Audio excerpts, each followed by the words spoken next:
안녕하세요. 저는 미용 기기 및 화장품 회사에 다니고 있는 30대 중반의 여자입니다.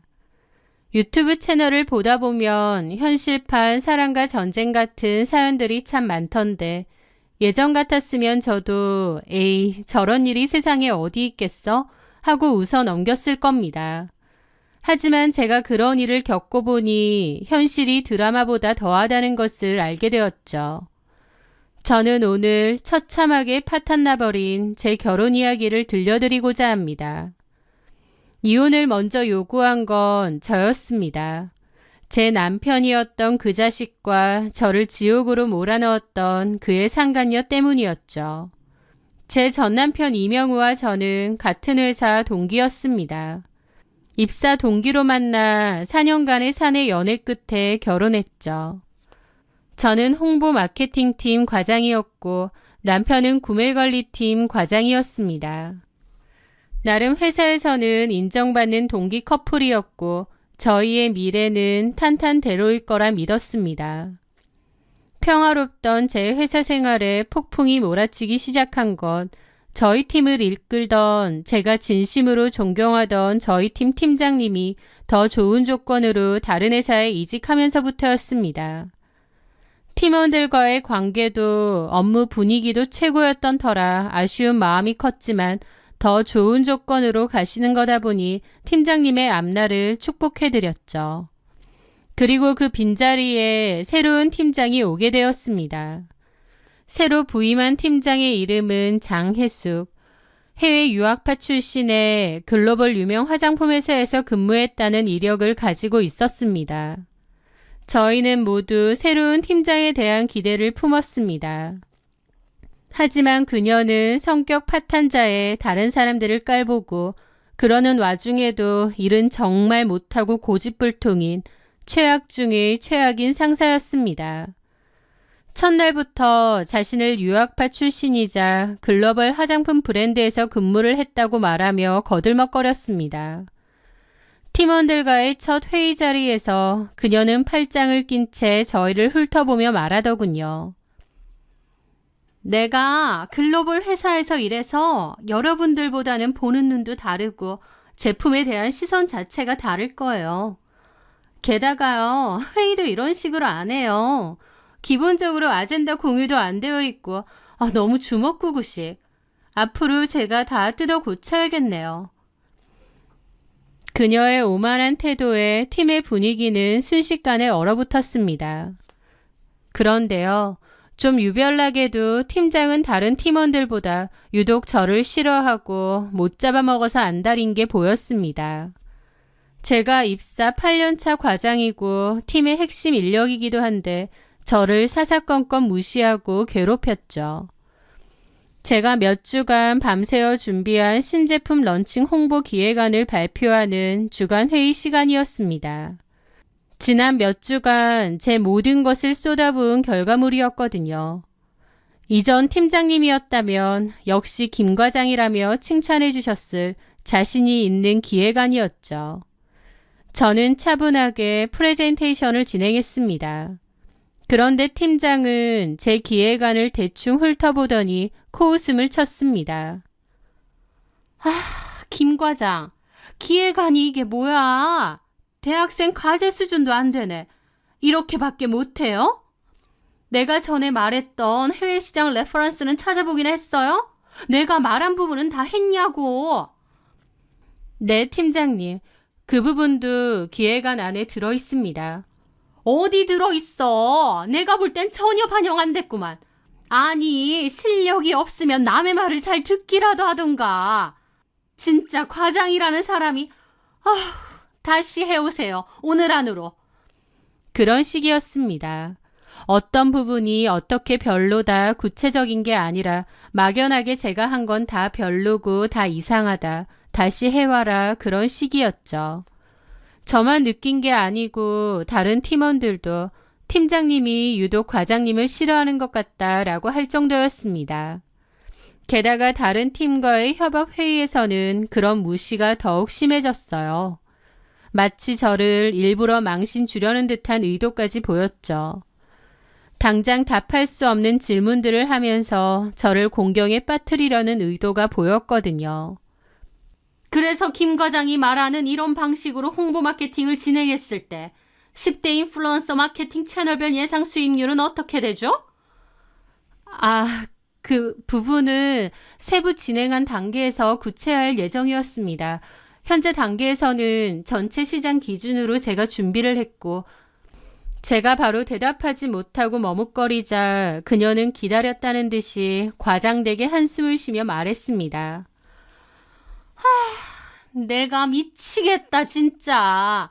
나무만 보고 숲은 보질 못하네요. 이런 것까지 내가 일일이 말해야 되나? 다른 팀장님들께 죄송하네요. 저희 팀 김 과장이 아직 미흡한 부분이 많은 것 같아요. 이런 부분은 제가 다시 책임지고 확인해서 공유드리겠습니다. 라는데 주변에 앉아있던 다른 팀장들의 동정 어린 시선까지도 제게로 꽂혔습니다. 저는 너무 수치스럽고 얼굴이 화끈거려 고개를 들 수가 없었습니다. 이전 팀장님과 일을 할 때만 해도 직장 내에서 일 잘한다, 차기 팀장이다 라는 소리만 들으며 능력을 인정받았던 저인데 이제는 대대적으로 저를 무능력하고 준비성 없는 월급 루팡처럼 만들어대고 있었으니까요. 솔직히 누가 봐도 명백한 직장 내 괴롭힘이었습니다. 그렇다 보니 저는 하루하루가 지옥 같았고 극심한 스트레스에 시달렸어요. 직장 내 괴롭힘이라는 거 마냥 남의 일인 줄 알았는데 제 일이 되니까 정말 괴롭고 사람 미치게 만드는 거더군요. 매일 밤 퇴근하고 집에 돌아오면 저도 모르게 눈물이 터져 나왔습니다. 제가 웬만해선 잘 우는 사람이 아닌데 그맘때쯤 툭 하면 울고 회사 가는 걸 너무 힘들어하니까 남편도 놀라더라고요. 저는 남편에게 모든 것을 하소연했습니다. 나 진짜 장 팀장 때문에 너무 힘들고 사람 때문에 미치겠다는 게 뭔지 너무 알겠어. 장 팀장이 또 괴롭혀? 나한테 왜 그러는지 모르겠어. 내가 뭘 어쨌다고. 장 팀장 나한테 하는 거 보면 무슨 개인적인 원한이라도 있는 것 같아. 에이, 그렇지는 않고 그냥 자기하고 뭔가 안 맞는 거겠지. 업무 스타일이라던가. 안 맞다고 팀원을 이렇게까지 망신 주고 깔아문 게? 그게 팀장이 할 짓이야? 진짜 해도 해도 너무해. 내가 회사 그만두게끔 하려고 저러는 건가 싶을 정도라니까. 많이 힘든가 보다. 회사 다니기 너무 힘들어. 이 회사 내가 첫 입사해서 지금까지 다닌 회사고 나도 정말 애정 많았잖아. 근데 요즘 같아선 그냥 탁 그만두고 싶어. 하면서 울었고 남편은 안타까운 한숨을 내쉬며 제 어깨를 쓰다듬어 주었죠. 그리고 팀장 욕도 같이 해주었습니다. 너무 속상하다. 자기가 우리 회사에서 8년을 어떻게 일했는데 그 팀장님은 왜 자기한테 그럴까? 모르겠어. 내 딴에는 열심히 하는데 내가 왜 그렇게 미운지 모르겠어. 일 때문이 아니라 그냥 내 자체가 싫은 것 같아. 나도 모르게 내가 뭘 실수했을까? 그래서 밉보인 걸까? 에이, 자기가 뭘 잘못해. 그 팀장이 좀 이상한 거지. 힘내 자기야. 내가 있잖아. 기죽지 마. 자기가 그러니까 내가 너무 속상하다. 너무 힘들면 회사 조금 쉬는 것도 생각해봐. 내가 있잖아. 남편은 저에게 진심 어린 위로를 건넸습니다. 그래도 든든한 내 편이 있다는 사실이 그나마 저를 버티게 하더라고요. 남편의 위로에 겨우겨우 힘을 내며 하루하루를 버텨내고 있었습니다. 저는 아무것도 모르고 남편에게 고마움과 든든함을 느꼈습니다. 그런데 얼마 뒤 남편의 그 숱한 위로들과 다정함이 모두 기막힌 가짜였다는 사실을 알게 되었어요. 남편의 모든 행동들과 말은 결국 저를 향한 기만과 배신이었습니다. 그게 얼마나 기막히고 역겨운 행동들이었는지 머지않아 알게 되었죠. 얼마 뒤 점심시간이었습니다. 친한 동료와 커피를 마시다가 그 후배가 조심스럽게 입을 열더군요. 과장님, 혹시 장 팀장님이랑 무슨 일 있어요?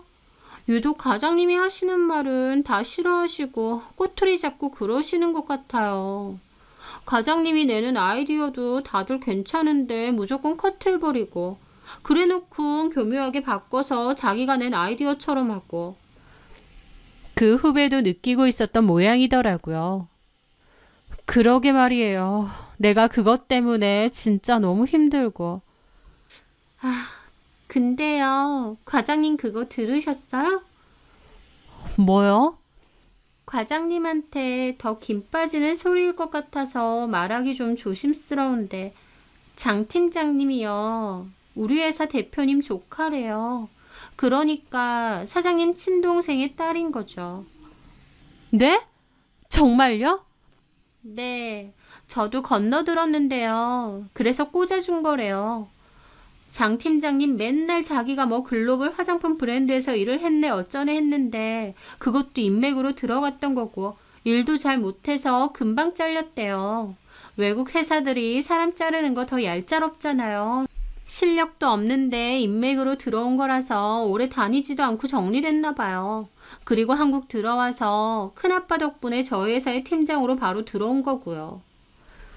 그 말을 듣는데 놀랍기도 하면서 동시에 맥이 탁 풀리는 겁니다.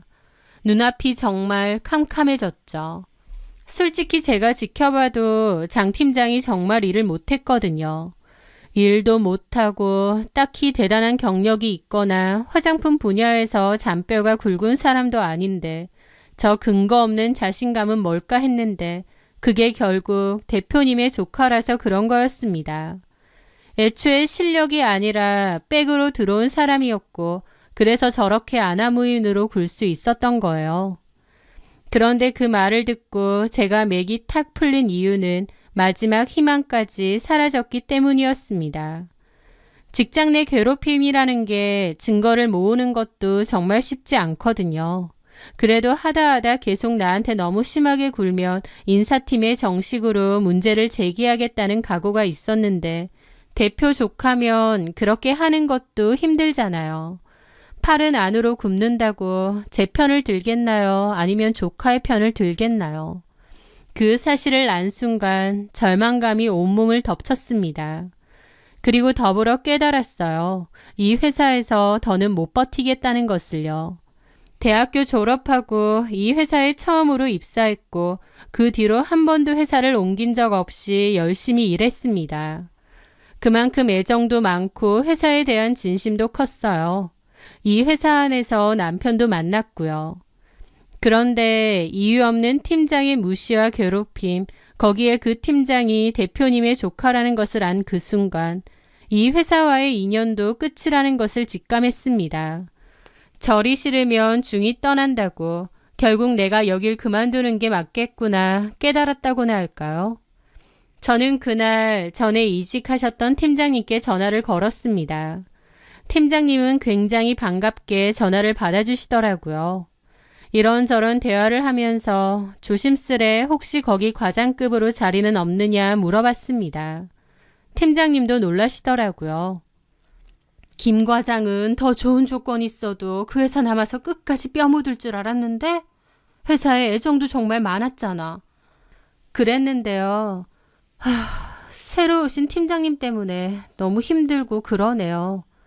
아니, 김 과장처럼 일 잘하고 사회생활 잘하는 사람이 어디 있다고. 김 과장한테 자꾸 그래, 그 팀장은. 제 딴에는 한다고 하는데 너무 힘드네요.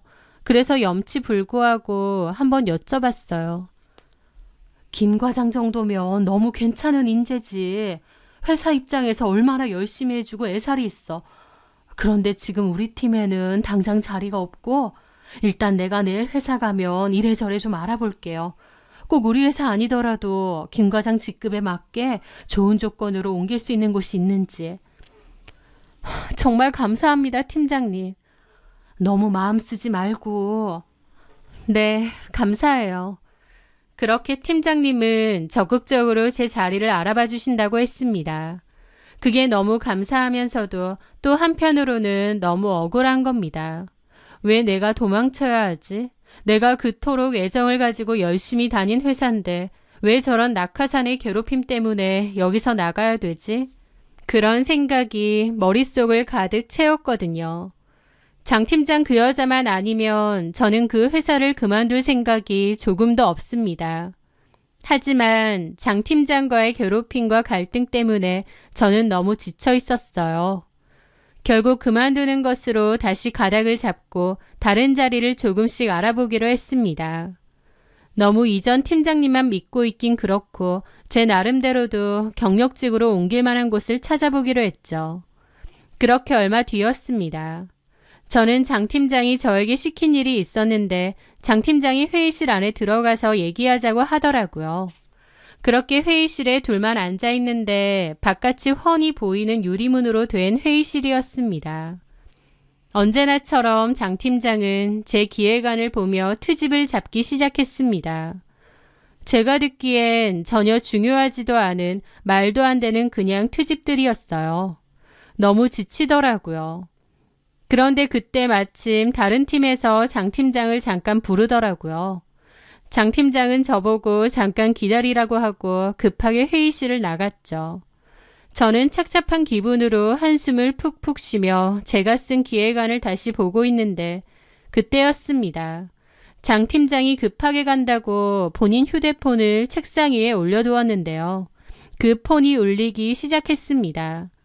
힐끗 보니 휴대폰 액정에는 맹이라는 애칭으로 되어 있더라고요.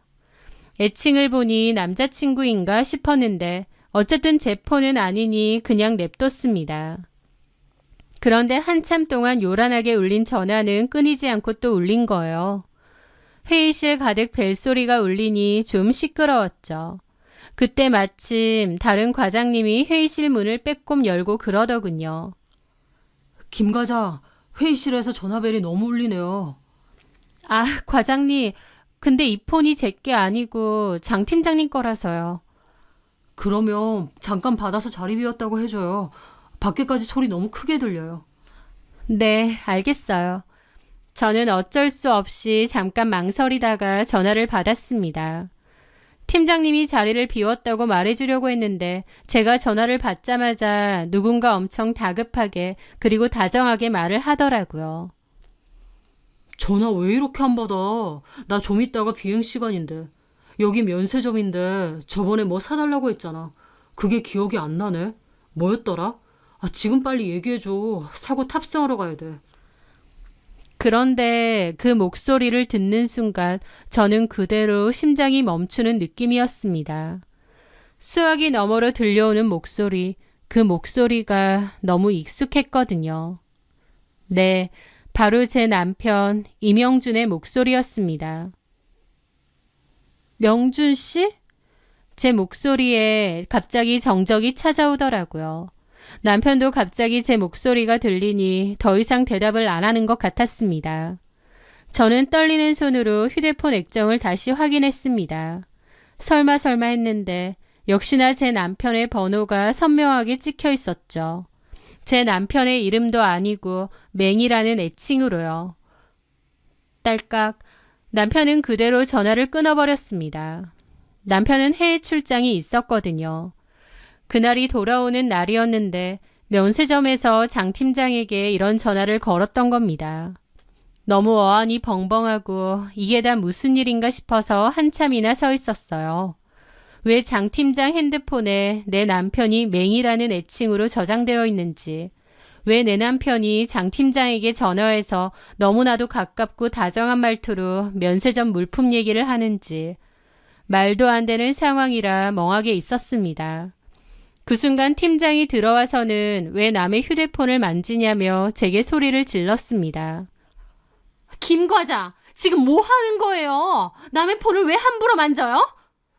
그 순간 멍에 있던 저도 제정신이 들더라고요.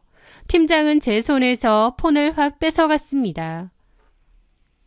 방금 전화 왔어요. 맹이라는 사람한테서. 제 남편이던데요.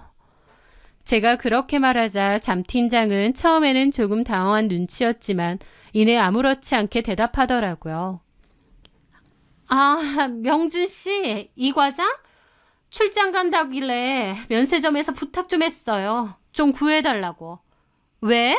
내가 후배 직원한테 부탁 하나 못해요? 라는데 그 뻔뻔함이 기가 막히더라고요. 지금 무슨 소리 하시는 거예요?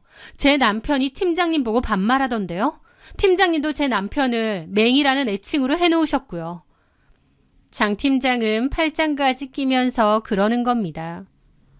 이봐요, 김현지 과장.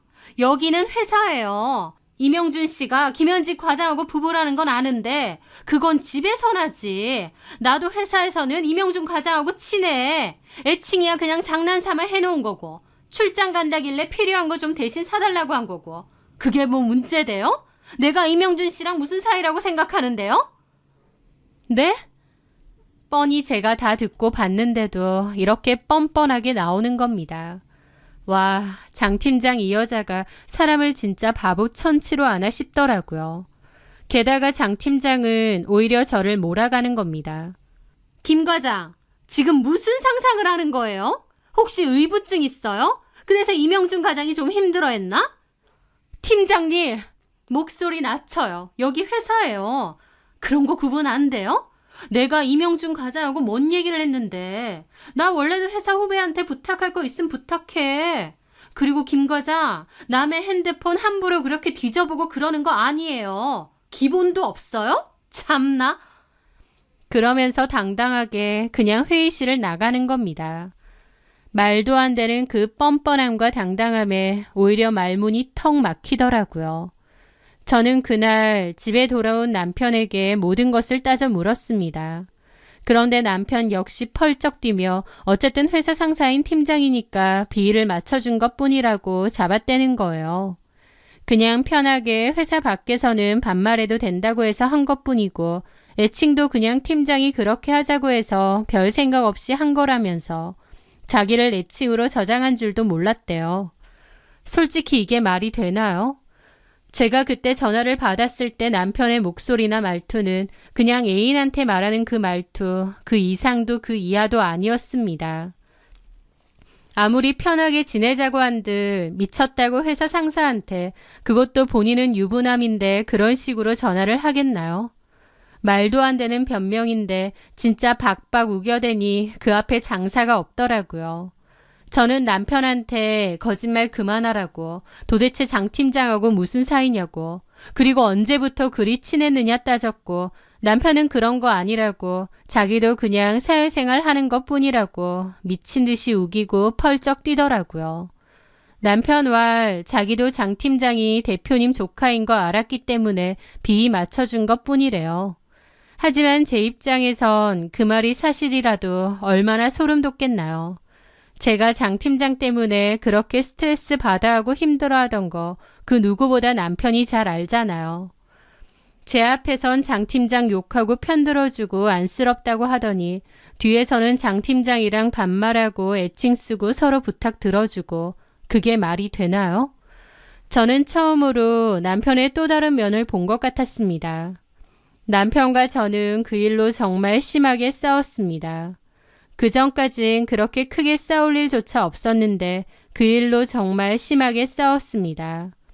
그 일로 남편은 각방을 쓰다가 나중에는 아예 집을 나가서 시댁으로 들어가 버리더라고요. 그것도 저에겐 충격이었습니다. 자기가 그런 오해받을 짓을 해놓고 제대로 된 해명도 없이 무조건 아니라고 박박 우기다가 결국 도망치듯 집을 나가는 거예요. 남편의 문제 해결 능력이 이 정도밖에 안 됐나 싶어서 너무 실망했죠. 저는 남편에게 이런 식으로 회피해서 될 일이 아니라고 했고 이혼 얘기까지 했습니다. 그런데 남편은 무슨 이혼이냐 펄쩍 뛸 줄 알았는데 오히려 자기도 이혼을 하겠다고 나오는 거예요. 자기는 억울하다고 해명을 했는데 제가 믿지도 않고 너무 무섭게 다그치는 것 같다며 오히려 저에 대한 새로운 면모를 봤대요. 저한테 실망했답니다. 이게 말인가요? 그 와중에 회사에서 장혜숙 팀장의 괴롭힘은 더욱 심해졌습니다. 제가 제 남편과 장 팀장의 관계를 알았다고 생각해서인지 제가 감당하지 못할 양의 일을 떠넘기고 사사건건 트집을 잡아 저를 괴롭히는 거예요. 더욱 노골적으로요. 너무 분통이 터지더군요. 제 남편과 바람을 피우는 것도 모자라 악의적인 괴롭힘까지 저지르고 게다가 나중에는 저에 대한 안 좋은 소문까지 퍼뜨리고 다른 동료들을 이간질하기까지 하는 겁니다. 제가 하지 않은 말들을 제가 했다고 퍼뜨리고 다니고요. 정말 힘든 시기였죠. 이혼 위기에 장 팀장은 저를 더더욱 노골적으로 괴롭히고, 가만 생각해보면 장 팀장이 저를 괴롭힌 것도 결국 제 남편이랑 바람피고 있으니 저에 대한 질투 때문이 아니었나 싶더라고요. 아니면 바람을 편하게 피기 위해서 제가 회사를 나가게 하고 싶었을 수도 있고요. 어쨌든 제 인내심도 바닥이 났고 이대로 당할 수만은 없다고 생각했습니다. 그만둘 때 그만두더라도 이 인간들에게는 반드시 복수해야겠다고 다짐했죠. 그것들이 바람을 피고 있다는 사실도 반드시 밝혀낼 거고, 이 회사를 나갈 때 나가더라도 그것들에게 반드시 개망신 주고 나갈 거라고요. 그래서 저는 야근을 하는 척 회사에 남았습니다. 실제로 장 팀장이 일을 너무 많이 줘서 야근을 해야 되기도 했고요. 나중에 저 혼자만 남았을 때 저는 장 팀장의 컴퓨터를 열어 몰래 뒤져봤습니다. 장 팀장은 비밀번호를 자꾸 까먹는다며 아예 모니터 밑에 각종 비밀번호를 붙여놨거든요. 그래서 손쉽게 열 수 있었죠. 저는 장 팀장의 컴퓨터에서 남편과 장 팀장의 어떤 불륜관계에 대해서 캐고 싶었습니다. 사내 메신저 같은 거로요. 그런데 제가 발견한 건 너무 의외의 것이었어요. 게다가 엄청나기까지 했죠. 제가 발견한 게 뭐냐고요? 장 팀장이 회사와 대표님을 배신하려고 준비했던 증거들이었습니다. 장 팀장은 자신의 회사를 차리려는 목적이 따로 있었던 것 같고, 저희 회사의 신제품 개발 프로젝트와 영업 비밀을 다른 경쟁사에 팔아넘기려고 했던 것 같더군요. 경쟁사 대표와 주고받은 이메일까지 캡처를 해서 한 폴더에 모아두었던 겁니다. 아마 나중에 경쟁사에서 말을 바꾸면 증거로 쓰려고 다 모아둔 모양인데, 그런 스파이 짓을 회사 컴퓨터로 하다니 장 팀장도 진짜 멍청하고 미친 것 같았죠. 하여튼 장 팀장이 저희 회사의 주요 자료를 넘기려고 했다는 증거를 지 손으로 컴퓨터에 고스란히 남겨놨습니다. 누군가 자기 컴퓨터를 볼 거라곤 상상도 못했던 모양이었죠. 저는 그 모든 것을 제 휴대폰으로 찍어두었습니다. 그리고 남편의 컴퓨터도 뒤져보았습니다. 남편이 쓰는 비번 정도는 저도 알고 있었거든요. 그런데 뒤져보니 아니나 다를까 남편 역시 장 팀장의 모든 계획에 연관되어 있었습니다. 두 사람은 사내 메신저를 통해 많은 대화를 나눴고 여러 계획을 공유하고 있었거든요. 그 대화 내용에는 두 사람의 불륜 관계를 증명하는 내용도 가득했습니다. 그 둘은 불륜 사이이자 공범이었던 거예요. 장 팀장은 회사 영업 비밀을 팔아내고 자기 회사를 차릴 욕심이 가득했고, 제 남편은 거기에 동조하면서 딸랑이고 있었던 겁니다. 그랬기에 저하고의 이혼도 흔쾌히 하자고 했던 것 같고요. 심지어 대화를 보니 장 팀장은 저희 남편하고 저희 회사 대표님을 틀딱 멍청이 아무것도 모르는 노인네라고 욕도 엄청 했더라고요. 자기 아빠 재산 뺏어간 욕심 많은 인간이다라는 얘기도 많이 하고요. 어쨌든 그 대표님, 그러니까 자기한테는 큰아빠고 그 큰아빠 덕에 이 회사 팀장까지 하는 거면서 대표님에 대한 악감정이 고스란히 남아 있었습니다. 그뿐만 아니라 다른 팀장들과 팀원들도 띨빵하고 촌스럽다, 멍청하다 등등 뒷담을 엄청나게 깐 겁니다. 당연히 제 욕도 엄청나고 남편도 신나서 동조하더라고요. 이것들이 회사에서 일은 안 하고 허구한 날 메신저로 대표님과 회사 사람들 욕만 했나 싶을 정도로 그 양이 방대하고 구체적이더라고요. 저는 그 모든 증거를 차분하게 수집했습니다. 이 증거들을 역전의 기회로 삼을 생각이었죠. 그리고 공교롭게 그맘때 예전에 그만두신 팀장님이 연락이 왔었어요. 좋은 조건으로 이직을 할 수 있게 도와주신다고도 하면서요. 저는 이직 준비도 하면서 이 회사를 그만두기 전 모든 걸 다 터뜨리겠다고 결심했죠. 저도 악에 바쳤고 이판사판이라는 심정이었거든요. 그래서 마음먹고 대표이사님께는 모든 증거 자료를 직접 전달했습니다. 그리고 회사 전체 메일로 장혜숙 팀장과 임영준 과장의 실체라는 제목의 메일을 발송했습니다. 다른 직원들은 뒷담화는 물론 두 사람이 회사 기밀을 팔아넘겨 돈을 벌고 자신들의 회사를 차리려 했다는 사실까지 전부 까발려진 거죠. 당연히 두 사람의 불륜관계 역시 만천하에 공개되었고요. 그 여파는 엄청났습니다. 제가 전체 메일을 돌리자마자 회사는 거의 쑥대밭이 되었고 장혜숙 팀장은 출근해서 사무실에 들어오지도 못한 채 바로 대표실로 불려간 모양이었습니다. 제 남편도 마찬가지죠. 그 충격적인 메일을 지도 확인하고 외근 핑계대면서 도망치듯 회사를 나갔습니다. 지가 감당이나 됐겠나요? 회사는 그 일로 정말 들썩들썩 거렸습니다. 다들 그 둘을 욕하면서도 저보고 괜찮겠느냐 하더라고요.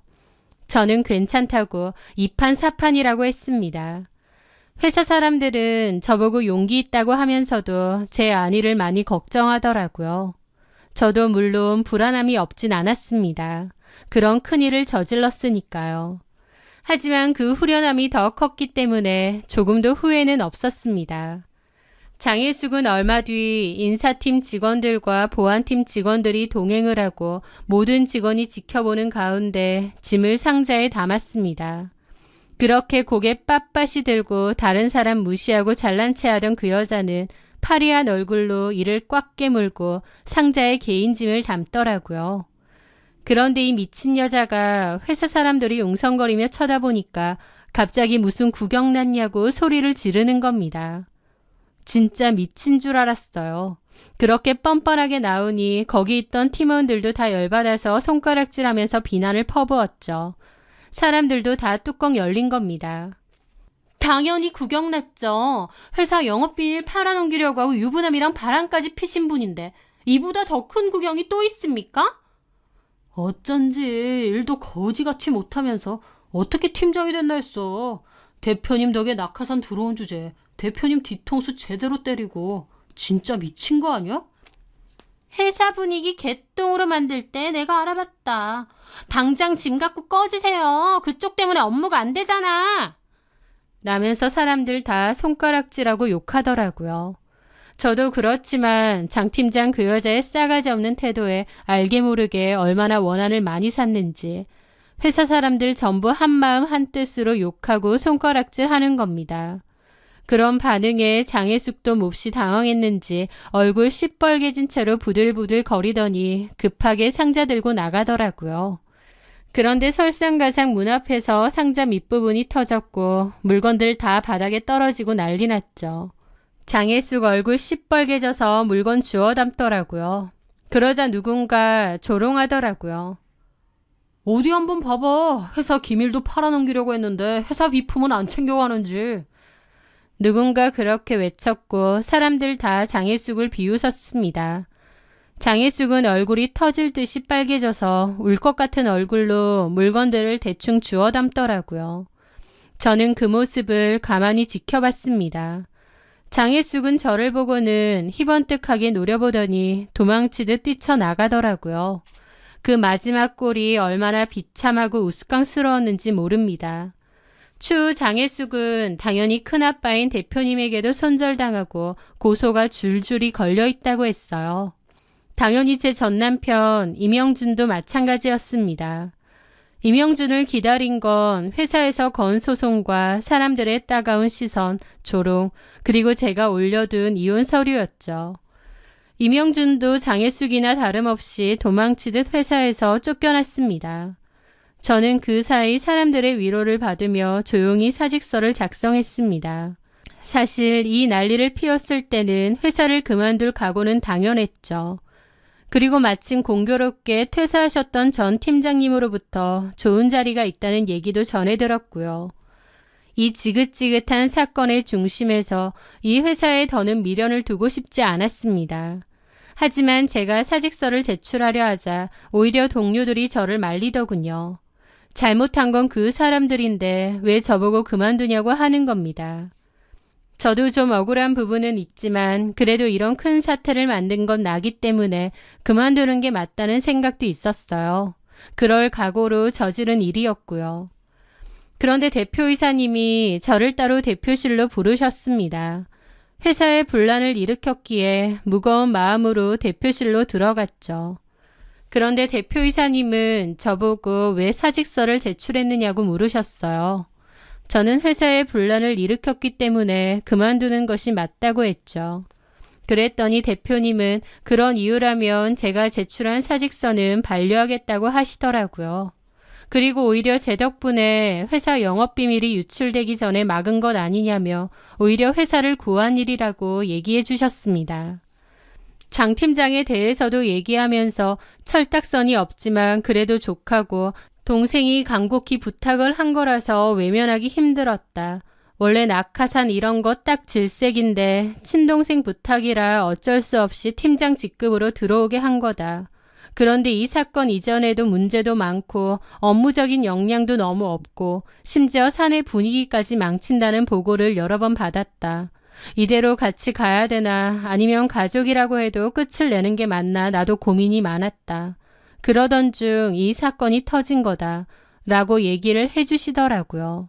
저는 묵묵히 그 얘기를 듣고 있었습니다. 그리고 대표님이 그러시더라고요. 그리고 내가 자네에 대한 인사평가도 확인을 했는데 일도 열심히 하고 성과도 꾸준히 잘 내고 무엇보다 주변 평판이 아주 좋더라고. 같이 일하는 팀원들의 평가가 아주 좋아. 내 부덕한 조카 때문에 우리 회사에서 성실하고 능력 있는 인재를 놓칠 순 없지. 그렇게 말씀해 주시기에 저는 감사해서 눈물이 맺힐 뻔했습니다. 장 팀장의 이간질 때문에 다 나를 싫어하고 미워한다고 생각했는데 사실은 대표님도 알고 계셨고 다른 팀원들도 저에 대해서 안쓰럽고 여전히 좋은 마음으로 있었던 거더라고요. 저는 사직서 반려해 주시면 다시 열심히 해보겠다고 했습니다. 그랬더니 대표이사님이 그러셨어요. 그리고 비어있는 팀장 자리는 그 팀을 가장 잘하는 사람이 맡아야지. 자네의 능력을 믿네. 조만간 인사발령 낼 테니까 팀장 직급으로 다시 일해주게. 라고요. 회사에 분란을 일으켰다고 욕먹고 쫓겨날 줄 알았는데 오히려 저는 팀장으로 승진을 했던 겁니다. 얼마 지나지 않아 저는 홍보 마케팅팀 팀장으로 승진했고 장혜숙은 업무상 배임 및 산업기술 유출 혐의로 소송을 당했습니다. 제 남편도 마찬가지였죠. 공범으로 같이 소송을 당했다고 하더라고요. 저는 그 과정에서 당연히 남편과 이혼을 했습니다. 이혼 과정에서 그는 단 한 번도 제게 진심으로 사과하지 않더군요. 끝까지 장혜숙 탓, 어쩔 수 없는 환경의 탓, 그리고 제 탓만 했습니다. 그 모습에 저는 더더욱 미련 없이 모든 관계를 정리했습니다. 저는 그 후 저희 팀 팀장으로 이전보다 더 열심히 일하고 팀 분위기를 좋게 이끌어 가기 위해 노력하고 있습니다. 비온 뒤에 오히려 땅이 굳는다고 험난하고 끝나지 않을 것 같았던 지옥 같은 시간을 버티니 오히려 더 좋은 방향으로 가게 된 게 아닌가 싶어요. 또 결국 나를 지킬 수 있는 것은 나 자신뿐이라는 생각을 많이 느낍니다. 이제는 저를 괴롭히는 사람도 제 발목을 잡는 사람도 없습니다. 오직 제 능력으로, 제 힘으로 당당하게 제 인생을 살아가고 있습니다. 제 사연을 들으시는 분들 중 막막하고 힘든 일이 있으신 분이 있다면 저나 위복처럼 오히려 위기가 기회가 되어 더 나은 방향으로 갈 수 있다는 생각을 가지셨으면 합니다. 제 사연 들어주셔서 감사합니다.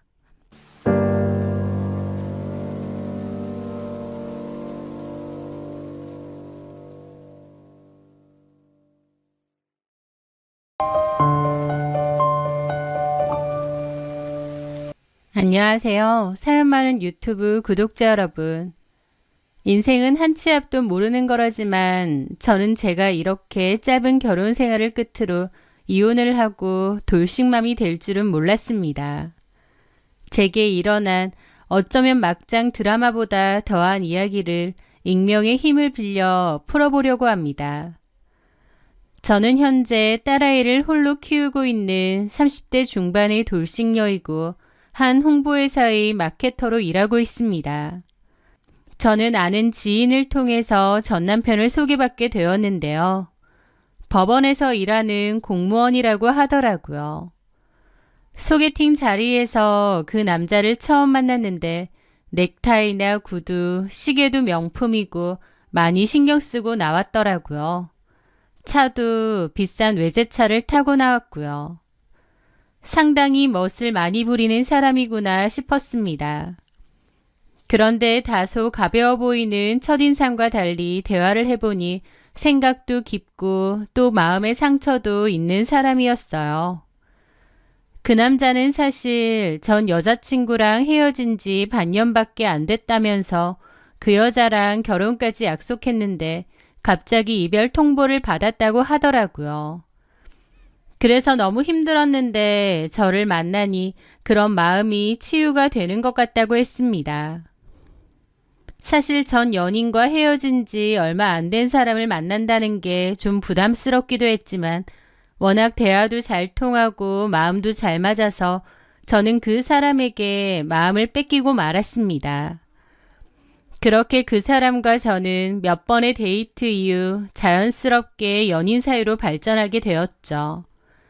사실 그 당시에는 연인이긴 해도 결혼까지 깊게 생각한 건 아니었어요. 그런데 데이트 도중 둘 다 술을 좀 과하게 마셨고 그 과정에서 저희 딸아이가 생기게 되었습니다. 임신 사실을 좀 늦게 알기도 했고 또 그 남자도 이렇게 된 거 결혼을 하자고 하더라고요. 그래서 예정에도 없는 결혼을 좀 급하게 준비하게 되었습니다. 좀 갑작스럽긴 해도 아이까지 가진 거 보면 운명인가 보다 싶어서 기꺼이 받아들였던 것 같아요. 그리고 결혼을 막상 준비하려고 하니 기대감과 설렘도 컸죠. 그런데 예비 시어머니를 처음 만난 날 저의 기대는 산산조각이 나버렸습니다.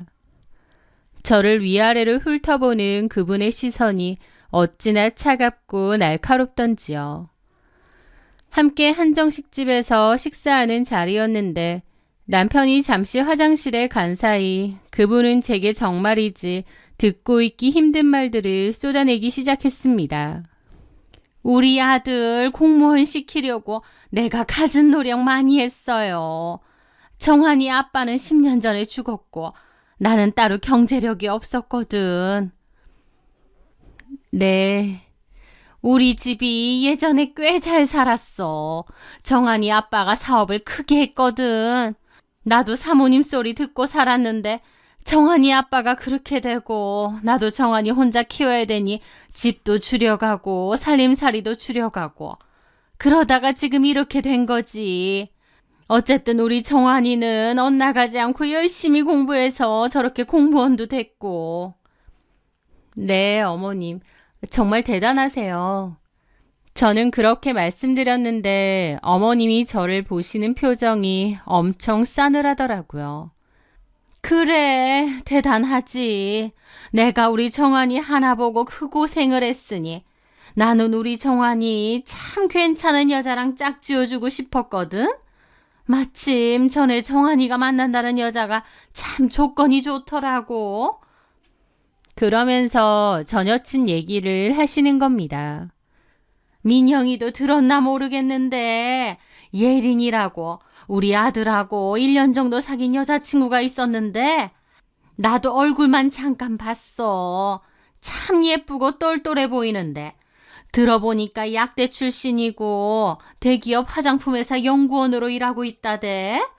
아버지도 교수라고 하고 애가 딱 봐도 기티가 흐르고 잘나 보이더라고. 어머님은 난데없이 남친의 전 여친 얘기를 하시는 겁니다. 듣는 저는 당연히 기분이 좋을 수가 없었죠. 무슨 표정을 지어야 할지 모르겠더라고요. 우리 정환이 짝으로 딱이다 싶었는데 헤어졌다지 뭐야. 그런데 갑자기 그 뒤에 민영이가 임신했다고 결혼하겠다고 그러대. 내가 솔직하게 한마디 하겠는데 민혁이는 결혼에 있어서 두 사람 수준이 맞다고 생각해? 네? 우리 정환이는 학교도 명문대 나오고 법원 공무원으로 일하잖아. 근데 민영이는 내가 들어보니 2년제 졸업해서 이름도 없는 그런 회사 다니고 있고, 내가 비교를 안 할래도 예린이랑 너무 비교가 되니까 솔직히 내 입장에선 민영이가 그렇게 마음에 들지는 않네. 예비 시모는 좀 전에 남친이 있을 때와 다른 표정으로 저에게 저런 말씀을 하시더라고요. 저는 거기다 대고 뭐라고 해야 할지도 모르겠고 표정 관리도 안 됐죠. 이런 것도 그래. 덜컥에 붙어 가지면 그만인가? 정환이가 나오라고 해서 나오긴 했다만 솔직히 이 결혼이 맞나 싶고 기분이 막 좋지는 않네. 저는 어머님의 차갑고 무례한 말투와 눈빛에 너무 당황스럽고 심장이 뛰었습니다. 사실 그때 남친에게 제가 들었던 말을 다 하고 결혼을 엎었어야 했어요. 전 여자친구랑 대놓고 비교하시는데 제가 그런 결혼을 왜 해야 하나요? 하지만 저는 그러지 못했습니다. 이미 제 뱃속에서 자라고 있는 아이에게 아빠 없이 자라게 할 수는 없다라는 생각이 있었거든요. 그래서 그 모욕을 바보같이 그냥 참고 넘겼습니다. 예비 시모의 그 혹독한 신고식 덕분에 저는 결혼과 관련된 모든 것을 조금이라도 모자람 없이 완벽하게 해내야 한다는 강박에 시달려야 했고요. 남친은 예비 시모의 말처럼 좋은 대학 나오고 공무원인 건 맞는데요. 그동안 공무원 시험 준비하느라 빚이 많았기에 따로 모아둔 돈이 거의 없다고 했습니다. 그래서 신혼집 마련부터 혼수까지 대부분 제 돈과 친정 부모님이 약간 보태주신 돈으로 해결해야 했어요. 하지만 제 노력에도 어머님은 시큰둥한 반응을 보였죠. 저는 전세기 내도 집까지 해가면서 그런 푸대접을 받았던 겁니다. 게다가 결혼 뒤에도 어머님의 교묘한 괴롭힘과 전 여친과의 비교질은 멈추지 않았습니다. 주말마다 저를 시댁으로 불러내 온갖 집안일을 시키는 것은 물론이고 제 직장 생활에 대해서도 뭐 얼마나 대단한 일 한다고 유난이야. 그냥 집에서 살림이나 잘하지. 뭐하러 밖으로 나도냐. 라며 사사건건 무시하고 트집을 잡았죠. 그냥 못 들은 척 참았지만 그런 말들은 다 제 가슴에 상처로 남았습니다. 그리고 저도 어느 순간부터 무조건 참고 당하는 것만이 능사가 아니라는 생각을 하고 있었죠. 저를 무시하고 비교하는 어머님과 처음으로 제대로 맞서 싸운 건 결혼하고 3년이 지난 어느 명절 전날의 일이었습니다. 어머님은 전날 와서 음식 준비를 하라고 했기에 저는 저희 딸을 친정에 맡기고 혼자 시댁에 갔습니다. 뜨거운 불 앞에 쪼그리고 앉아 혼자 산더미 같은 전을 부치고 있는데 시어머니는 거실 소파에 편하게 앉아 드라마를 보고 계셨죠. 그런 제게 갑자기 회사에서 전화가 걸려왔습니다. 제 일에 급한 문제가 좀 있었고 회사에서는 잠깐이라도 회사에 나와서 상황을 좀 해결해달라고 했어요. 팀장님, 저 지금 시댁이라서요. 죄송하지만 제가 지금 당장 가기는 좀 어려울 것 같은데요. 정말 미안한데 지금 이 일은 민영 씨 아니면 해결할 사람이 없어요. 클라이언트 쪽에서 지금 난리가 났어요. 잠깐만이라도 좋으니까 제발 좀 와서 수습 좀 해줘요. 제가 꼭 가야 하는 중요한 일이라 어쩔 수 없었습니다. 결국 저는 시어머니께 죄송하다고 몇 번이나 양해를 구한 뒤 부랴부랴 회사를 다녀왔죠. 늦은 오전에 갔다가 그래도 오후 3시 이전에 시댁에 다시 돌아왔어요. 저 나름대로는 최대한 빨리 일을 처리하고 왔다고 생각하며 조심스럽게 어머님께 말을 걸었죠. 어머니, 저 왔어요. 갑자기 회사에 일이 생겨서 너무 죄송합니다. 남은 음식은 제가 얼른 할 테니까 어머님은 좀 쉬세요. 그렇지만 정작 부엌 상태를 보니 제가 없는 동안 어머님이 한 일은 아무것도 없었습니다. 제가 부치던 전은 놔두고 간 그대로였고 다른 음식 재료들도 손 하나 까딱 안 한 채 그대로 쌓여 있었거든요. 제가 일하고 있던 그 몇 시간 동안 어머님은 여전히 거실 소파에 누워 드라마를 보며 육아나 드시고 계셨던 겁니다. 그래도 어쩌겠어요. 이제라도 내가 해야겠다 싶었는데 바로 그때 어머님이 거실 소파에 앉아 한숨을 푹푹 쉬며 마치 혼잣말처럼 저 들으라는 듯이 이렇게 말하시더라고요. 아휴, 정말이지. 못 배워먹은 것들은 어딜 가도 티가 난다니까. 우리 정한이가 옛날에 사귄 예린이는 잠깐 봤어도 얼마나 싹싹하고 겨무가 바르던지. 그런 애를 놔두고 어떻게 우리 집안에 저런 애가 며느리로 들어와서는 아이고 내 팔자야. 라는 겁니다. 어머님의 말에 저는 속으로 정말 해도 해도 너무하시는구나 싶더라고요. 결혼 전에 인사드릴 때도 그러시더니 은근히 한 번씩 제 앞에서 남편의 전 여자친구 이야기를 하며 비교를 하시는 거였죠. 그때가 처음도 아니고 여러 번 있었던 일이었습니다. 전 며느리도 아니고 1년 사귀다 헤어진 전 여친인데 진짜 너무하시네 싶어서 저도 더 이상은 못 참겠더라고요. 그래서 결국 그동안 가슴속에 꾹꾹 눌러 담아두었던 모든 감정들이 폭발했고 어머님께 쏟아부어 버렸습니다. 어머니, 진짜 너무하신 거 아니에요? 이미 예전에 헤어진 그 여자 얘기를 제 앞에서 왜 자꾸 꺼내시는 거예요? 정한 씨 옛날 여자친구가 얼마나 잘난 사람이었는지 모르겠지만 어쨌든 결혼해서 어머님 며느리 노릇하고 있는 건 바로 저잖아요. 평소에는 제가 들어도 못 들은 척 하는데 그날은 저도 작정하고 따지니까 어머님은 얼굴까지 시뻘개져서 따지시더라고요. 뭐? 너 지금 어디다 대고 말대답이야? 이것 봐. 교양이 없고 배운 게 없으니 이런 무식하고 막대먹은 소리가 저절로 나오지. 네가 진짜 제대로 된 집안에서 가정교육이라도 똑바로 받았으면 어른한테 그런 소리 할 수 있겠니? 예린이 걔랑 비교를 안 할 수가 없다. 그리고 말 나왔으니 어디 말해보자. 여자가 작정하고 마음먹고 덤비면 안 넘어갈 여자가 이 세상에 어디 있니? 다 네가 작정하고 꼬리쳐서 그런 거 아니야. 애만 안 생겼어도 우리 정한이가 너 같은 거랑 결혼했을 것 같아? 너만 아니었으면 예린이랑 다시 잘해봤을 텐데. 그러는 어머님은 교양이 철철 넘치셔서 며느리한테 그런 식으로 모욕을 주세요? 이건 말대답이 아니라 이제까지 제가 차마 하지 못했던 말 하는 겁니다. 저를 며느리로 대하고 싶지 않으시면 그렇게 하세요. 저도 이제 더 이상 어머님을 어머님이라고 생각하지 않을 테니까요. 그리고 제가 애 생겨서 결혼한 거에 그렇게까지 큰 반감을 가지고 계신 거면 제 딸도 이제 앞으로 어머님께 보여드리지 않겠습니다.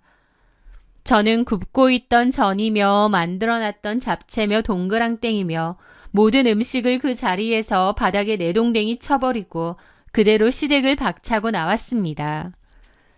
저는 그대로 친정에 갔는데 시댁에서 명절 음식 준비한다고 아이까지 맡겨놓고 갔다가 갑자기 씩씩대며 돌아왔으니 저희 부모님도 너무 놀라셨죠. 저는 부모님께 간단하게 있었던 일을 말씀드렸습니다. 저희 부모님도 제 모습에 크게 뭐라 하지는 않으셨어요. 그도 그럴 것이 두 분은 제 성격을 누구보다 잘 아시잖아요. 제가 웬만해서는 좋은 게 좋은 거다 하면서 참고 넘어가지 이렇게까지 어른한테 분노하는 걸 보지 못하셨기 때문에 분명히 시어머니가 도가 지나쳤다고 생각하셨던 거죠. 그리고 그날 오후 남편에게서 전화가 걸려왔습니다. 남편도 꼴보기 싫어서 받지 않으려다가 일단 전화를 받았죠. 너 지금 어디야? 나 친정에 왔어. 친정에 왜? 갑자기 명절 음식 준비하다 말고 그냥 가버렸다며? 라는 겁니다. 남편은 저랑 어머님 사이에 무슨 일이 있었는지 정확히 모르는 것 같았고 어머님도 자세히는 얘기를 안 하신 모양이더라고요.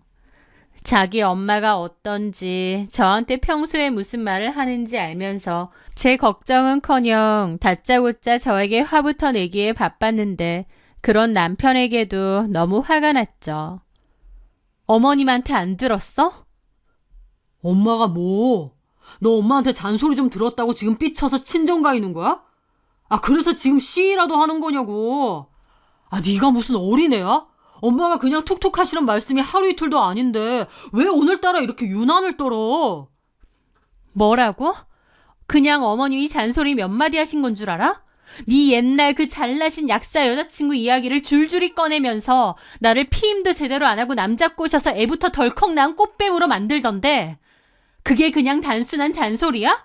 그 소리 여지껏 한두 번 하신 줄 알아? 내가 괜히 분란 만들고 싶지 않아 말 안 했는데 나도 더 이상은 못 참아. 그래, 어머님 말 맞다나 나 아이 가져서 생각지도 않은 결혼한 건 맞아. 하지만 그랬기 때문에 어머님한테 조금이라도 더 잘 보이려고 며느리 도리 다 하려고 얼마나 애 많이 썼는지 몰라? 그런데도 어머님은 계속 나한테 이런 식이잖아. 네 태도도 문제야. 네 와이프가 그런 모욕적인 소리를 듣고 있는데 매번 모르는 척 남의 집 불구경하듯이. 진짜 이럴 거면 나랑 결혼 왜 한 거야? 제 말에 남편도 적잖이 놀랐는지 잠시 폰 너머로 아무 말도 없더군요. 이제껏 어머님은 은근하게 저를 무시하고 싫어하는 티를 냈는데 남편도 아예 몰랐던 건 아니거든요. 그런데도 남편은 마치 아무런 말도 듣지 않은 것처럼 늘 모른 척 외면했었죠. 저도 그냥 속으로만 삭히고 혼자 참고 그랬는데 그날 완전히 터져서 이야기를 하다 보니 무심하고 이기적인 남편에게도 울컥 화가 치밀더라고요. 남편은 제 분노에 잠시 머뭇거리나 싶더니 이내 저를 어르듯이 말했습니다. 물론 엄마도 잘못하셨지. 아, 근데 자기가 그냥 적당히 넘기면 될 일이잖아. 별 의미 없이 하시는 말씀인데 그걸 가지고 뭘 그렇게 예민하게 반응해. 그리고 그렇게 다짜고짜 전부치다 말고 집을 나가고 그래? 엄마가 뭐라 생각하든지 어쨌든 나는 너랑 살고 있잖아. 원래 우리 엄마 잔소리랑 불평불만이 많으신 분이고 나도 엄마 잔소리가 뭐 별거 아니라고 생각해서 별다른 조치를 안 한 것뿐이야.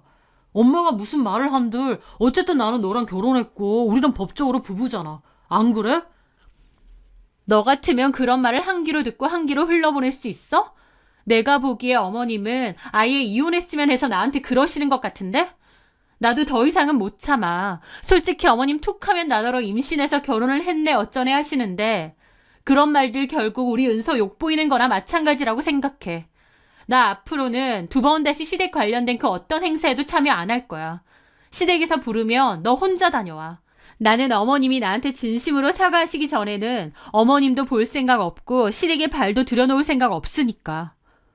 그게 말이 되는 소리야? 아, 당신 왜 이렇게까지 하는 거야? 제발 화 좀 풀고 이성적으로 생각을 좀 해봐. 며느리가 시댁에 안 가면 그게 말이 되냐고. 우리 집에 뭐 식구가 많은 것도 아니고 달랑 엄마랑 나뿐인데 엄마 비위 적당히 맞추는 게 그렇게까지 어려운 일이야? 나한테만 자꾸 희생 강요하지 마. 잘못한 건 너네 엄마고 나 더 이상 그럴 생각 없어. 뭐라고 하든 차라리 이혼을 하면 했지. 나 어머님 다시는 안 봐. 결국 남편은 아무 말도 하지 않더라고요. 평소에는 물에 물 탄 듯 술에 술 탄 듯 조용하던 저였지만 저도 여태까지 참을 만큼 참았습니다. 남편도 제 모습에 꽤나 놀란 듯 했죠. 그리고 그 뒤로는 정말 시댁 행사에 저를 부르지 않았어요. 저도 갈 생각 없었고요. 그때부터 저는 시댁에 가지 않게 됐고 명절이나 제사 같은 행사가 있을 때면 남편만 혼자 가게 되었습니다. 어머님이 남편에게 제욕을 얼마나 하실지는 알고 있지만 제가 직접 듣는 것도 아닌데 상관 있나요? 어쨌든 스트레스 근원이었던 어머님 얼굴을 직접 보지 않으니 속은 정말 편하더라고요. 그렇게 시댁과 선을 그으면서 제 결혼 생활은 아슬아슬하지만 그럭저럭 잘 유지되고 있었습니다. 다른 사람과 이렇게 척을 지고 사는 게 마음 편한 일은 아니지만 어쨌든 이렇게라도 하니 그동안 제가 그 어머님 때문에 얼마나 극심한 스트레스를 받았는지 새삼 깨닫게 되더라고요. 그런데 이 홀가분함이 오래 갈 거라고 생각한 것도 잠시, 정작 제 결혼 생활을 송두리째 무너뜨린 건 어머님이 아니라 바로 제 남편이었습니다. 하루는 남편이 핸드폰을 쓰다가 소파에서 잠이 든 거예요. 저는 핸드폰을 치워주려는데 화면이 켜졌습니다. 그런데 화면에는 어떤 여자 사진이 뜨는 거예요. 어떤 여자의 SNS였습니다. 모르는 여자의 SNS를 보고 있었다니 기분이 이상하더라고요. 그리고 그 여자 아이디에 있는 이름이 묘하게 낯이 익는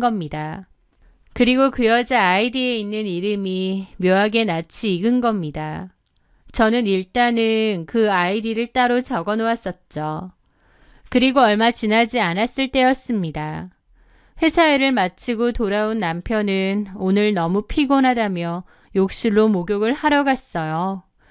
저는 아이와 틈틈이 놀아주면서 집안일을 하고 있었죠. 그런데 남편이 벗어놓고 간 겉옷을 정리하다가 검은색의 작은 상자 파우치가 옷에서 툭 하고 떨어지는 겁니다. 이게 뭐지? 하면서 무심코 주워들고 살짝 열어보았더니 거기에는 웬 목걸이가 하나 들어있더라고요. 이게 뭐지? 싶어서 멍하니 보는데 마침 남편이 목욕을 마치고 욕실에서 나왔습니다. 이거 뭐야? 그런데 남편은 제 손에 들린 목걸이를 보더니 갑자기 얼굴이 하얗게 질리더라고요. 순간이었지만 저는 분명히 보았죠. 남편이 당황하는 얼굴을요.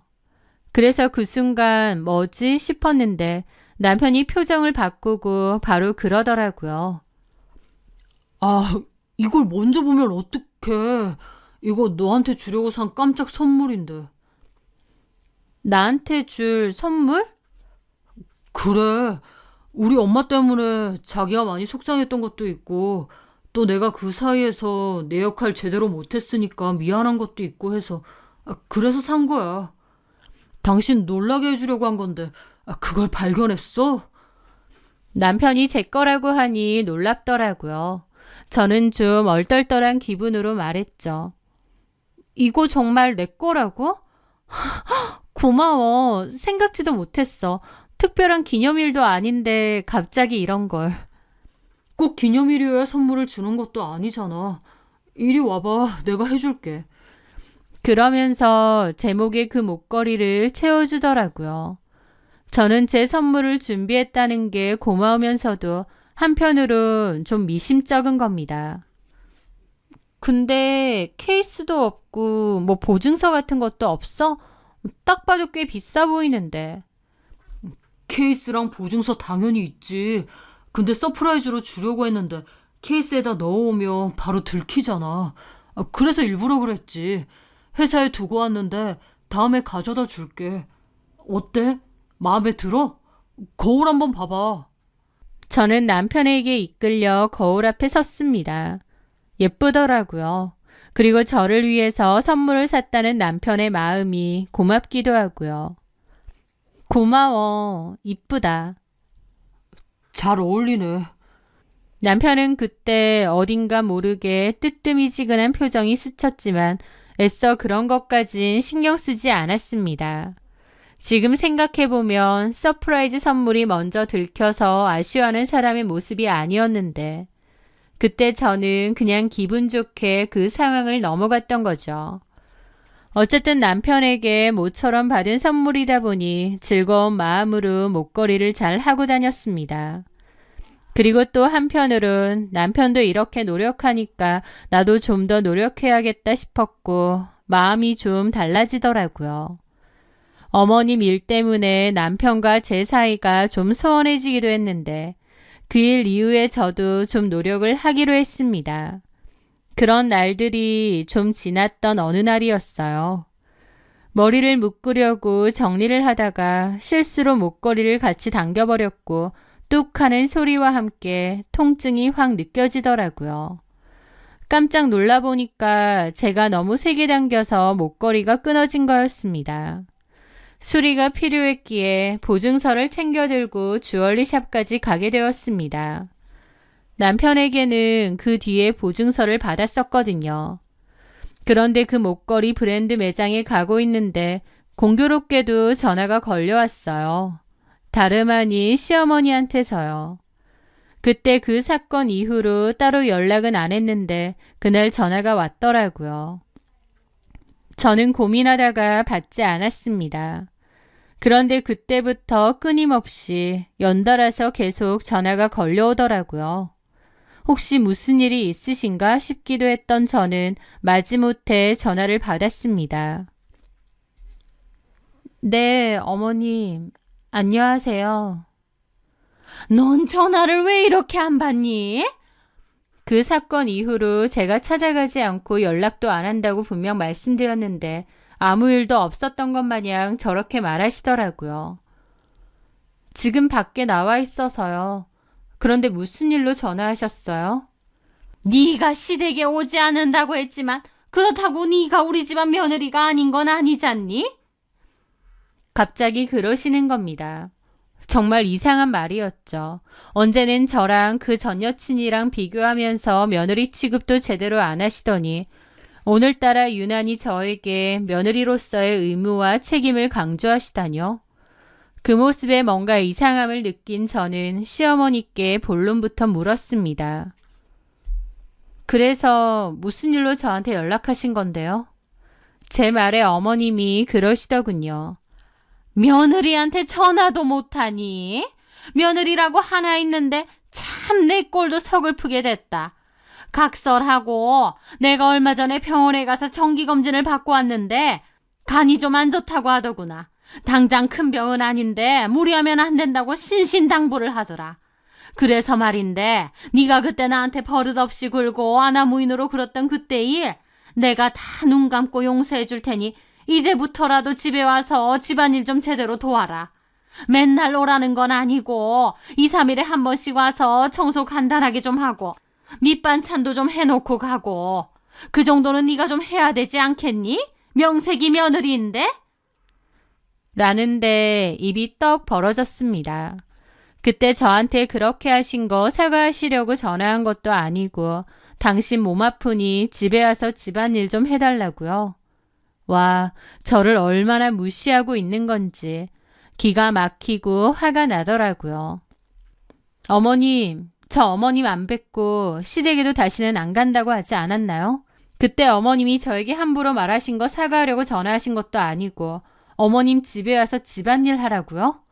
어머님 정말 너무하시는 거 아니에요? 어머님은 도대체 저를 어떻게 생각하시는 거예요? 야, 너도 적당히 해. 내가 정원이 봐서 네 그따위 행동 눈 감아주고 있는 거야. 다른 집 같았어 봐. 진작 쫓아가서 네 머리채 잡았어. 어디서지 기분 나쁘다고 시댁도 안 오네. 시어머니도 안 보내. 그러고 있어. 네가 이러니까 내가 가정교육 얘기를 하는 거야.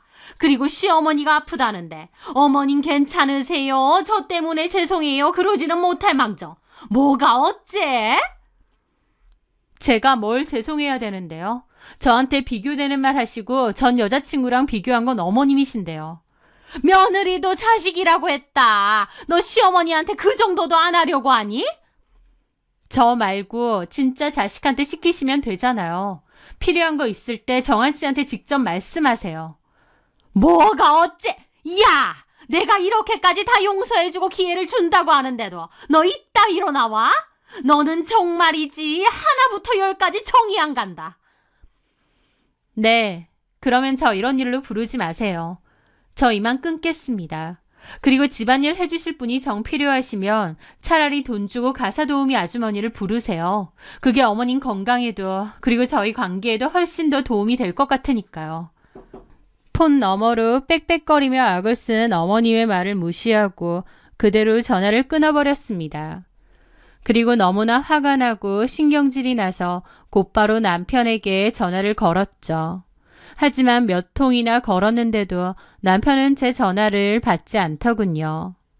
저는 속이 부글부글했지만 일단은 제 손에 있는 목걸이부터 고치기 위해 주얼리 샵으로 들어갔습니다. 저는 직원에게 목걸이를 보여주며 고장난 부분을 수리 맡기려고 한다고 말했어요. 그런데 목걸이를 받아든 그 직원이 제 목걸이를 보더니 저를 이상한 눈빛으로 훑어보기 시작하더라고요. 저는 너무 황당했죠. 왜 그러세요? 죄송하지만 고객님, 이 목걸이 고객님이 직접 구매하신 건가요?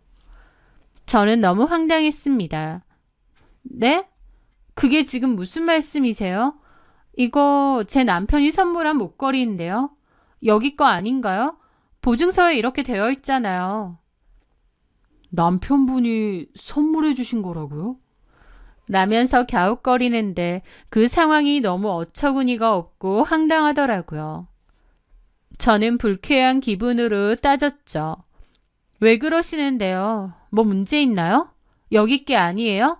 혹시 가짜 그런 건가요? 아니요, 그게 아니라 그러더니 직원이 그러더라고요. 정말 죄송합니다, 고객님. 제가 잠시 착각을 했나 봐요. 정말 죄송합니다. 직원은 착각을 했다지만 제가 보기엔 착각 같지가 않았습니다. 뭐 하시는 거예요? 분명히 제 목걸이 보자마자 제 거 맞냐고 했잖아요. 제대로 대답 안 하시면 그냥 안 넘어갈 겁니다. 여기 본사의 직원분 행동에 대해서 정식으로 불만 제기할 생각이니까 똑바로 말씀하세요. 거의 협박이나 다름없는 제 단호한 말에 직원은 결국 울상을 지으며 자기가 알고 있는 모든 것을 전부 실토하더라고요. 정말 죄송합니다, 고객님. 사실은 이 목걸이 제가 두어 달 전에 판매했던 목걸이 같아서요. 이게 기성 제품이 아니라 커스텀 디자인을 좀 한 거라서 제가 못 알아볼 수가 없거든요. 게다가 여기 뒤편에 이니셜도 새겨져 있는데 제가 직접 주문받고 이니셜 각인까지 신청해 드린 건데. 라는 겁니다. 저는 깜짝 놀라서 그 직원에게서 목걸이를 가져왔어요. 정말 펜던트 밑에 이니셜이 새겨져 있는 겁니다. 그건 제 남편 이름도 제 이름의 이니셜도 아니었고요. 저는 뜨악했죠. 이 직원은 분명히 두어 달 전에 한 손님에게 이 목걸이를 팔았고 기존 제품이 아니라 커스텀 디자인을 했다고 했습니다. 거기다 이니셜 각인까지 했고요. 그런데 그 고객이 아니라 뜬금없이 제가 와서 목걸이를 수리해 달라고 하니까 이 직원 입장에선 제가 목걸이를 훔친 도둑처럼 보였겠죠. 저는 당황스러운 기분으로 그 직원에게 물었습니다. 이 목걸이 산 사람이 혼자 왔나요? 아니면 누구랑 같이 왔나요? 그 손님분은 원래는 혼자 오시는 분인데 이거 사실 땐 다른 분이랑 같이 오셨어요. 저는 황급히 제 핸드폰 사진첩에 있는 남편 사진을 보여주었습니다. 설마 이 사람이요? 직원이 사진을 보더니 잠깐 고개를 갸웃하더라고요. 정확히는 기억이 안 나는데 맞으신 것 같기도 하고. 저는 그 순간 머릿속에 어떤 생각 하나가 확 스쳤습니다. 본능적으로요. 설마 하는 기분으로 남편의 전 여친 SNS 계정을 열었습니다. 그리고 전 여친 사진을 보여줬죠. 설마 그 고객님이란 분이 이 여자인가요? 그 순간 직원이 놀라더라고요. 맞는 것 같은데. 저는 그 순간 머리로 뜨거운 피가 순식간에 역류하며 열이 오르는 것을 느낄 수 있었습니다. 온몸이 주체할 수 없을 정도로 부들부들 떨렸죠. 참을 수 없는 배신감과 분노, 그리고 형연할 수 없는 모멸감 때문에요. 남편은 저랑 결혼하고 나서도 전 여자친구와 몰래 만나고 있었던 겁니다. 이 목걸이도 제가 아니라 이 여자한테 준 거고요. 제가 그 자리에서 너무 놀라 서 있었고 그 직원과 다른 직원들은 이상하다는 듯 저를 쳐다보더라고요. 저는 그 상황이 얼마나 수치스럽고 부끄럽던지 쥐구멍이라도 숨고 싶은 심정이었습니다. 저는 그 목걸이를 챙겨들고 알겠다며 황급히 그 매장을 벗어났어요. 그렇게 돌아오면서 이를 갈았습니다. 배신을 당했다는 생각에 온몸이 미친 듯이 떨려오더라고요. 시어머니가 그렇게 전 여친 타령을 했는데 남편까지도 그 여자랑 저 몰래 만나고 있었던 겁니다. 기가 막히더라고요. 저는 모든 증거를 찾아내고 절대 용서하지 않겠다고 다짐했습니다. 그날 저녁 저는 남편을 기다리고 있었습니다. 그런데 남편은 밤이 깊어지도록 들어오지 않더군요. 자정이 다 돼서야 휴대폰으로 메시지가 하나 띡 하고 오더라고요. 오늘 급한 일 생겨서 본가에서 잘 거야. 내일 아침에 바로 출근할게. 그 순간 감이 오더군요. 자기가 지금 바람 피우는 사실을 내가 눈치챘다는 걸요. 아마 그 주얼리샵 직원을 통해 전해 들은 게 아닌가 싶기도 했습니다. 저는 남편의 그런 비겁한 행동이 너무나 괘씸해서 도저히 참을 수가 없었습니다. 제 앞에서 무릎 꿇고 손이 발이 되도록 싹싹 빌어도 용서해 줄까 말까인데 회피해버리는 그 행동에 피가 거꾸로 솟는 것 같더라고요. 저는 잠 한숨 못 자고 다음날 아침 해가 뜨자마자 곧바로 시댁으로 찾아갔습니다.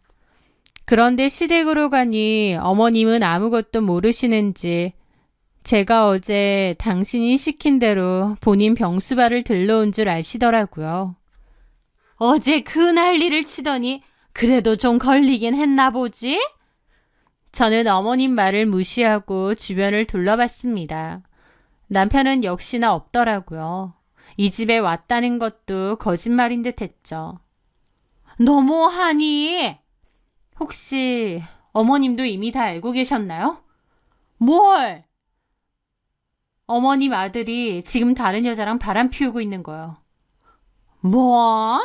그게 지금 갑자기 무슨 소리야? 우리 정환이가 바람을 피워? 말도 안 되는 소리 하지 마라. 우리 정환이 그런 애 아니다. 만에 하나 그랬다면 그건 너 때문이고. 어쩌면 이렇게까지 아들 사랑이 극진하고 맹목적인지 아들이 바람을 폈어도 그 모든 원인 제공자는 바로 너다라고 말하는 그 모습이 참으로 기가 막히더라고요. 바람이라니! 너 제대로 알아본 거 맞아? 정한이한테 물어봤어? 물어볼 필요가 뭐가 있나요? 제가 이미 다 알고 있는데. 어머님 아들 비겁하게 집에도 안 들어오더라고요. 시댁에서 잔다고 하던데 어제 이곳에도 안 온 걸 보면 누구랑 같이 있었는지는 안 봐도 답이 뻔히 나오네요. 어머님 축하드려요. 뭘 축하해? 남편이랑 바람난 그 상간녀가 바로 어머님이 그렇게 사랑에 맞지 않던 박정환의 전 여자친구거든요. 뭐라고? 좋으시겠네요. 저는 이제 이혼할 거니까 그 상간녀 며느리로 맞이하시고 앞으로 부탁할 거 있음 그 상간녀한테 말하시면 되겠네요. 얼마나 좋으시겠어요. 그렇게 그 상간녀를 그리워했는데. 참고로 저 그 둘이 불륜이라는 증거 차고 넘치거든요. 그걸로 상간소송할 겁니다. 법원 공무원이 상간소송이라 볼만하겠네요. 저는 어머님께 그렇게 빈정거렸습니다. 사실은 저에게 증거는 없었어요. 어제 사실을 알았는데 무슨 증거가 있었겠나요? 하지만 저는 너무 악에 받쳐 저렇게 말하고 집으로 돌아왔습니다. 그리고 그날 저녁 남편이 집으로 들어오더라고요. 남편은 아마 어머님하고도 통화했을 거고 제가 증거도 다 들고 있다고 생각하는 것 같았습니다. 일단은 외도 사실에 대해서 발뺌하면서 저를 살짝 떠보려는 것 같았죠. 뭔가 오해가 있나 본데 나 그 여자랑 그런 사이 아니야. 어머님한테 제대로 안 들었나 보네. 나 증거 다 있어. 우기지 마. 무슨 증거? 그럼 내가 증거도 없이 이러겠니? 너 법원에서 일하니까 이런 거 잘 알 거 아니야. 제가 당당하게 나오자 사람은 표정이 바뀌더니 되려 따지더라고요. 혹시 사람이라도 써서 증거 모았어? 어떻게 증거를 찾았는지까지 알 필요 없고 차라리 나한테 헤어지자고 하고 그 여자랑 당당히 시작하던지. 뒤에서 바람을 펴. 어쩜 이렇게 비겁하니? 제 말에 남편도 폭주하더라고요. 그래, 그럴 걸 그랬다. 너랑 결혼한 건 내 실수였어. 내가 진짜 사랑하는 건 예린인데 내가 뭔 생각으로 너랑 결혼했는지 모르겠다. 너는 정말 걔 발끝도 못 따라와. 소송! 그래 해봐. 걔네 집 얼마나 잘 사는데. 당신하고 헤어진 한들 나 그 여자랑 다시 시작하면 그만이야. 오히려 고맙지. 진짜 최악의 인간이네. 그래서 나랑 결혼 생활하는 동안 그렇게 바람 폈냐? 심지어 그 여자가 쓰던 목걸이까지 나한테 주니? 너야말로 무섭다. 다 알고 있었으면서 여태까지 모른 척했어? 소름 끼친다 진짜. 너만 하겠니? 나도 너 같은 인간이랑 더 이상은 못 살아. 대신 상간소송 걸 거야. 나는 내가 그동안 당한 이 엄청난 정신적 고통까지 싹 다 포함해서 위자료 받아낼 거야. 그 돈 많은 상간녀한테 어디 대신 내달라고 하던지. 돈 많은 여자랑 바람 펴서 이혼할 때도 아주 편하시겠어? 저는 남편 놈의 싸대기를 정말 한 대 시원하게 쳐주고 싶었지만 간신히 참았습니다. 그리고 저는 방에 들어가 떨리는 손으로 주머니 속에 있던 핸드폰 녹음을 껐습니다. 사실 저에게는 증거가 없었기 때문에 남편이 왔을 때 일부러 핸드폰 녹음을 했습니다. 일부러 유도를 좀 했고 남편이 자기 입으로 술술 바람피는 사실에 대해서 떠벌린 거죠. 저는 이걸 증거로 이용할 생각이었고요. 증거는 나왔지만 한편으론 너무 비참하고 마음이 아프더라고요. 내가 왜 이런 일을 당해야 되나 싶기도 하고요. 눈물 나기 힘들었지만 그래도 내가 할 수 있는 건 다 하겠다고 마음 먹었습니다. 그 후 저는 곧바로 이혼 소송 및 상간 소송을 준비했습니다. 그런데 소송 준비를 하며 그 여자에게도 상간 소송을 걸려고 이것저것 따로 알아보게 되면서 경악할 만한 사실을 알게 되었습니다. 그 사실을 알게 되었을 때 박장대소를 하며 웃었던 것 같아요. 아, 이것들 진짜 똑같은 것들이구나 하면서요. 그 후 상간소송 소장을 보내고 그 상간녀에게 전화를 했었습니다. 소장 받았느냐고요. 그 상간녀도 아주 뻔뻔하게 나오더라고요. 어차피 헤어질 건데 꼭 이렇게까지 해야 되나요? 피차 피곤하게? 그래서 제가 여유롭게 그랬습니다. 피곤한 거 싫으면 합의를 하던가요. 합의요? 그래요. 합의금 충분히 주면 내가 소송 취하해 줄 수도 있어요. 그쪽도 상간으로 판결문 받는 것보다 이게 낫지 않아요? 그 상간녀는 잠시 고민하더라고요. 좋아요. 생각해보죠. 합의금은 내가 제시한 위자료보다 더 줘야 될 거예요. 뭐 그만한 돈은 있죠. 어차피 오빠가 줄 건데 누가 주든 무슨 상관이에요? 라는 겁니다. 그래서 제가 그랬죠. 내 남편이 준다고요? 내 남편이 내준대요? 오빠한테 이 정도 돈은 껌이죠. 그쪽은 어쨌든 합의금만 받으면 되는 거 아닌가요? 그 말에 저는 어이가 없어서 웃었죠. 그 둘은 서로의 진짜 경제적인 상황을 완전히 모르고 있더라고요. 확 다 얘기할까 하다가 참았습니다. 그래요. 누가 주든 말든 상관없으니까 알아서 잘 얘기해보든가. 그렇게 저는 전화를 끊었습니다. 그 뒤로 남편에게서 전화가 왔고 저는 제가 제시했던 위자료보다 더 큰 금액으로 합의금을 제시했어요. 남편은 그 상간녀의 환심을 사기 위해 합의금은 자기가 내기로 한 것 같더라고요. 저는 합의금 넉넉히 받고 협의이혼으로 그 결혼 생활을 쪽냈습니다. 사실 합의금 유도도 일부러 한 거였어요. 제 입장에서도 증거가 있긴 하지만 좀 명확하지 않았기에 승소 여부를 판단하기가 애매했거든요. 그래서 차라리 합의금이라도 넉넉히 받는 게 나았던 거죠. 어차피 그 둘의 비밀은 제가 다 알고 있고 그 둘이 나중에 어떻게 될지는 불보듯 뻔했으니까요. 그렇게 저는 남편과 헤어졌습니다. 그리고 그들을 한동안 지켜봤는데 한두 달 동안은 카톡 프로필 사진에 꿀 떨어지는 달달함 가득한 커플 사진을 막 올리더라고요. 저는 비웃으며 그것들을 지켜봤죠. 그리고 언젠가부터 사진도 삭제되고 안 올리는 겁니다. 아, 이제 저 두 인간들이 서로에 대해서 알게 된 건가 싶기도 했죠. 그리고 나중에 지인을 통해 그 후일담에 대해서도 듣게 되었습니다. 저랑 이혼 후 그 둘이 본격적으로 재혼 준비를 하다가 서로에 대해서 다 알게 되었다는 것을요. 그 상간녀는 제 남편이 돈이 꽤 많은 줄 알더라고요. 남편이 겉으로는 있는 척하고 다니고 차도 비싼 외제차 끌고 다니고 돈도 잘 쓰고 다니니까요. 사실 그 차도 지 차가 아니고 유학 간 사촌형 차인데 말이죠. 시댁에 돈도 없고 있는 거라곤 그 낡고 오래된 전 시모의 집 하나밖에 없고 그 시모는 얼마나 아들 거리나요. 쥐뿔도 없는 집에 있는 거라곤 아들 부심밖에 없는 거죠. 그런데요. 속인 사람은 전 남편만이 아니었습니다. 저는 상간소송을 준비하면서 그 상간녀에 대해서도 알게 되었는데 그 상간녀는 더 본격적으로 남편을 속였거든요. 그 상간녀는 약사 출신의 화장품 회사 연구원이 아니었습니다. 약대 출신은커녕 2년제 듣도 보도 못한 대학을 나왔고 화장품 회사 정직원도 아니고 파견회사에서 나온 파견직이더라고요. 주로 커피 타고 복수하고 잔심부름하는 게 주요 업무라고 하더군요. 집이 잘 산다느니 어쩌느니 했지만 그런 것도 다 거짓말이었고요. 과거에 제 전남편하고도 사귀다가 헤어졌던 이유도 더 돈 많고 괜찮은 남자 물어서 갈아타려고 했던 것 같은데 그 남자가 상간녀의 진짜 모습에 대해서 다 알게 되고 깨졌던 것 같습니다. 그러면서 상간녀는 다시 제 전남편에게 연락을 했고 그 둘은 여지껏 만나왔던 거죠.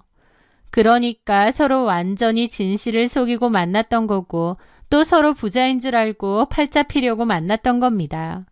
이게 얼마나 어이없고 우스운 코미디인가요?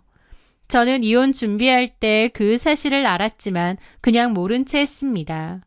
그리고 그 둘은 이제야 서로에 대한 실체를 알아차린 것 같았죠. 전 시모가 그렇게 아들의 전 여친을 아쉬워하면서 저를 비교해댔는데 지금은 어떤 표정을 지을지 직접 못 보는 게 아쉽더라고요. 어쨌든 전 남편은 강혜린이 대기업 정직원 행세하면서 자신을 속였다고 생각해 강혜린이 다니던 회사에 그 문제를 제기했나 보더라고요. 헤어지면 되지 그 와중에 그렇게까지 하는 전 남편도 진짜 구질구질하고 무서운 인간이구나 싶었습니다. 그 일로 강혜린은 화장품 본사에서 사측 문제로 경찰 조사받고 파견회사에서도 잘린 것 같은데 그런 일을 당한 강혜린도 가만히 참지는 않았던 것 같습니다. 박정환 직장의 외도로 인해 이혼했다는 사실을 터뜨린 거죠. 박정환은 공공기관에서 일했기 때문에 공무원 품위 유지 조건이 있는데요. 외도 문제가 불거지니 문제가 보통이 아니었죠. 그 일로 둘이서 눈에 쌍심지 켜고 피 튀기며 싸우는 모양인데 똥과 설사의 싸움이 아닌가 싶더라고요. 서로 팔자 피려고 불륜까지 저질렀는데 알고 보니 똑같은 인간들이었다는 걸 알게 된 기분이 어떨지 상상만 해도 너무 웃기더라고요. 게다가 사는 동안 툭하면 전 여친이랑 저를 비교하던 전 시모. 그렇게 그리워하고 아쉬워하던 전 여친이 완전 사기꾼이나 다름없었다 생각하니 전 시모의 꼴도 너무 우습더라고요. 그 뒤로 양육비 문제 때문에 어쩔 수 없이 전 남편을 몇 번 더 만났었는데 여전히 그 두 사람은 서로에게 책임을 떠넘기며 싸움 중이라고 했습니다. 직장에서도 징계를 먹고 주변에 소문까지 다 나서 너무 힘들다며 저한테 자신의 처량한 신세 한탄을 하던데 어이없는 웃음만 나오더라고요. 이혼 소송 후 저는 위자료 두둑하게 받고 딸아이 양육권도 가져와서 현재는 딸과 함께 새롭고 평화로운 삶을 시작하고 있어요. 저 남편의 그 지독한 배신의 영향이 너무나 컸던 탓에 아직까지 재혼 생각은 크게 없습니다. 아이를 위해서 아빠가 있었으면 좋겠다는 생각을 가끔 하기도 하지만 전 남편 같은 인간을 또 만날까봐 겁이 나서 엄두가 안 나네요. 또 남편 없어도 제 딸과 둘이서 행복하게 잘 살 수 있기도 하고요. 더 늦기 전에 그 이기적이고 파렴치한 남편놈과 헤어질 수 있어서 정말 천만다행이라는 생각을 해요.